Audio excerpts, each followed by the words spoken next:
নমস্কার, টিডি exam Challenger YouTube চ্যানেলে তোমাদের সকলকে স্বাগত জানাই।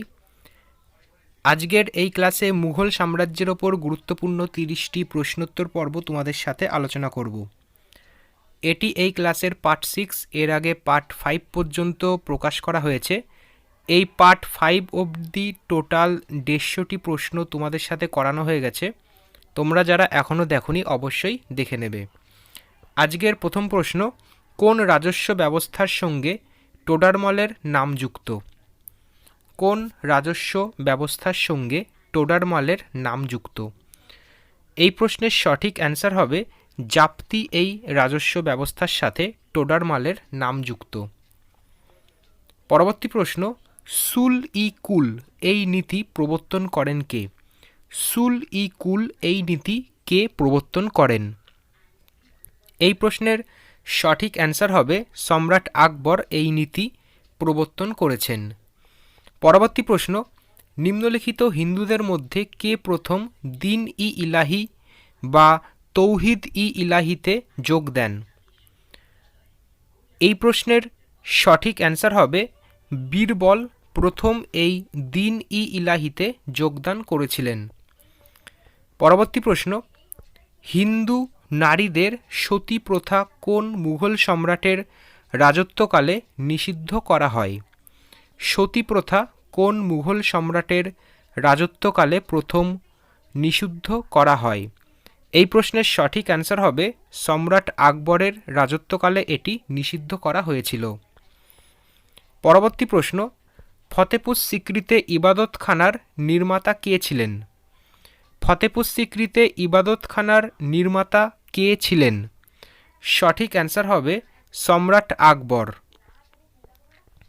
পরবর্তী প্রশ্ন, কে দিল্লির জামা মসজিদ তৈরি করেছিলেন? কে দিল্লির জামা মসজিদ তৈরি করেছিলেন? এই প্রশ্নের সঠিক অ্যান্সার হবে সম্রাট শাহজাহান জামা মসজিদ তৈরি করেছিলেন। পরবর্তী প্রশ্ন, সম্রাট জাহাঙ্গীরের আত্মজীবনী কোন ভাষায় রচিত এবং তার নাম কি?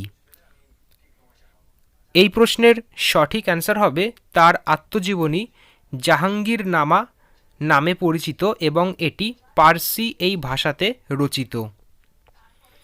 পরবর্তী প্রশ্ন, শের শাহ তার সাম্রাজ্যকে কয়টি ভাগে ভাগ করেন? শের শাহ তার সাম্রাজ্যকে কয়টি ভাগে ভাগ করেছিলেন?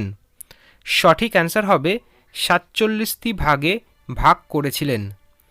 পরবর্তী প্রশ্ন, আকবরের আমলে অর্থমন্ত্রীকে কি বলা হতো? আকবরের আমলে অর্থমন্ত্রীকে কি বলা হতো? সঠিক অ্যান্সার হবে দেওয়ান বলা হতো। পরবর্তী প্রশ্ন, শেখ সেলিম চিশতির সমাধি কোথায় অবস্থিত? শেখ সেলিম চিশতির সমাধি কোথায় অবস্থিত? এই প্রশ্নের সঠিক অ্যান্সার হবে এটি ফতেপুর সিক্রিতে অবস্থিত। পরবর্তী প্রশ্ন, কাবুলিয়ত ও পাট্টা প্রথা কে প্রবর্তন করেন? কাবুলিয়ত ও পাট্টা প্রথা কে প্রবর্তন করেন? এটি প্রবর্তন করেছিল শের শাহ। অপশান বি সঠিক অ্যান্সার। পরবর্তী প্রশ্ন, শের শাহ ও হুমায়ুনের মধ্যে যে যুদ্ধ সংঘটিত হয়েছিল সেটি কি নামে পরিচিত? এই প্রশ্নের সঠিক অ্যান্সার হবে এটি বিলগ্রামের যুদ্ধ নামে পরিচিত। পরবর্তী প্রশ্ন, ঔরঙ্গজেবের সাম্রাজ্য কয়টি সুবায় বিভক্ত ছিল? ঔরঙ্গজেবের সাম্রাজ্য কয়টি সুবায় বিভক্ত ছিল? সঠিক অ্যান্সার এটি 21টি সুবাতে বিভক্ত ছিল। পরবর্তী প্রশ্ন, মুঘল যুগে তাম্র মুদ্রার নাম কি ছিল? মুঘল যুগে তাম্র মুদ্রার নাম কি ছিল? সঠিক অ্যান্সার দাম। অপশান এ সঠিক উত্তর। পরবর্তী প্রশ্ন, সুর বংশের শেষ রাজা কে ছিলেন? সুর বংশের শেষ রাজা কে ছিলেন? এই প্রশ্নের সঠিক অ্যান্সার হবে মোহাম্মদ আদিল শাহ। Option D. পরবর্তী প্রশ্ন, মনসবদারি প্রথা কে প্রচলন করেন? মনসবদারি প্রথা কে প্রচলন করেন? এই প্রশ্নের সঠিক অ্যান্সার হবে সম্রাট আকবর এই প্রথা প্রচলন করেছিলেন। পরবর্তী প্রশ্ন, কোন মুঘল সম্রাটের আমলে মুঘল চিত্রশিল্পী এর উন্নতির শিখরে পৌঁছেছিলেন? এই প্রশ্নের সঠিক অ্যান্সার হবে জাহাঙ্গীরের আমলে এটি ঘটেছিল। পরবর্তী প্রশ্ন, তুজুক ই জাহাঙ্গীরি এটি কে রচনা করেন? তুজুক ই জাহাঙ্গীরি এটি রচনা করেছেন জাহাঙ্গীর, অপশান বি সঠিক অ্যান্সার। পরবর্তী প্রশ্ন, তবাকত ই আকবরী কে রচনা করেন? তবাকত ই আকবরী এটি কে রচনা করেছেন? সঠিক অ্যান্সার হবে নিজামুদ্দিন আহমেদ এটি রচনা করেছেন। পরবর্তী প্রশ্ন, আইন ই আকবরীর ইংরেজি অনুবাদ কে করেন?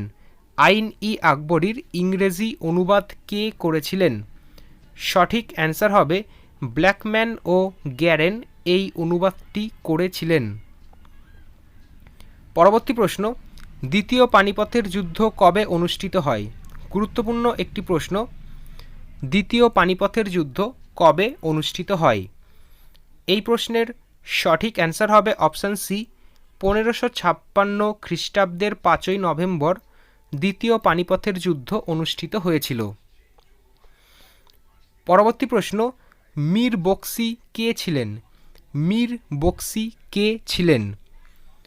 এই প্রশ্নের সঠিক অ্যান্সার হবে সামরিক বিভাগের প্রধান ছিলেন তিনি, অপশান সি সঠিক অ্যান্সার।